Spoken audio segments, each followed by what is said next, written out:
Alors, il y a des questions qui sont plus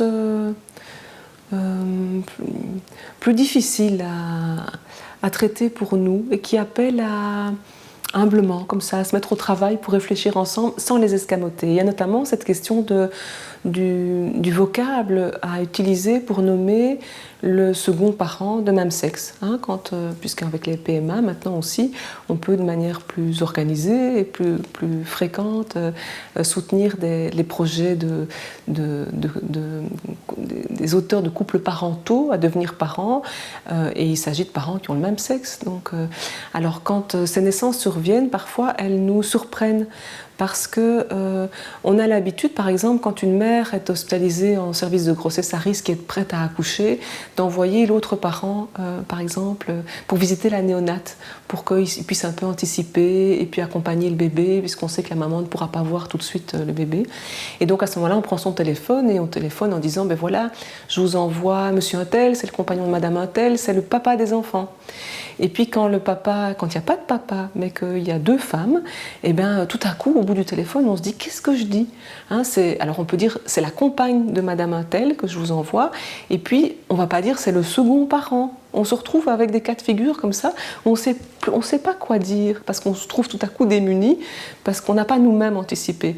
Alors on ne peut pas dire, comme on lit dans la littérature, c'est le second parent ou c'est le parent social de l'enfant. Hein. On ne peut pas dire ça parce qu'il faut trouver un mot qui puisse donner du sens à la place, au statut que ce second parent a par rapport à l'enfant.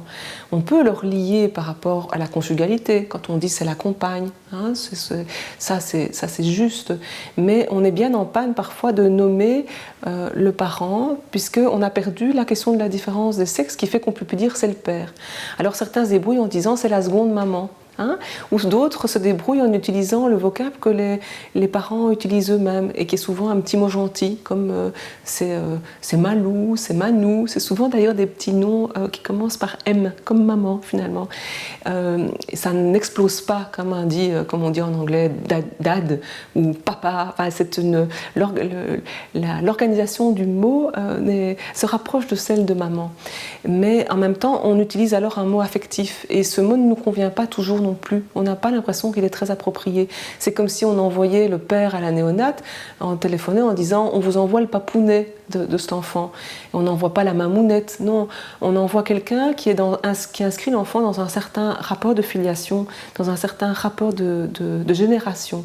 Et c'est par rapport à trouver un mot. Donc peut-être qu'il faut inventer un mot, un vocable qui rende compte évidemment du lien affectif, hein, parce que Malou, Manou, maman, ce sont des mots qui sont affectifs aussi, mais c'est être mère et être père aussi. Et donc ça indique d'un lien dans la génération et dans la filiation. Et ça nous fait actuellement défaut. Peut-être parce que les accouchements comme ça sont pas toujours officialisés non plus et donc ça manque à notre pratique, mais je pense pour l'avoir rencontré quelques fois que vraiment on a intérêt à réfléchir à ça et puis à réfléchir à ça avec les couples aussi pour trouver, peut-être inventer un nouveau vocable plutôt que de l'effacer, hein. Vous savez que dans la loi sur la PMA on utilise ce vocable, donc il y a un effacement des vocables de père et mère au profit de celui de auteur de projet parental et donc on a aussi évincer la question de la différence des sexes. Mais c'est intéressant, mais en même temps, on peut se poser la question de ce qu'on fait en utilisant les mots qu'on utilise de manière régulière et en les faisant passer dans l'usage quotidien.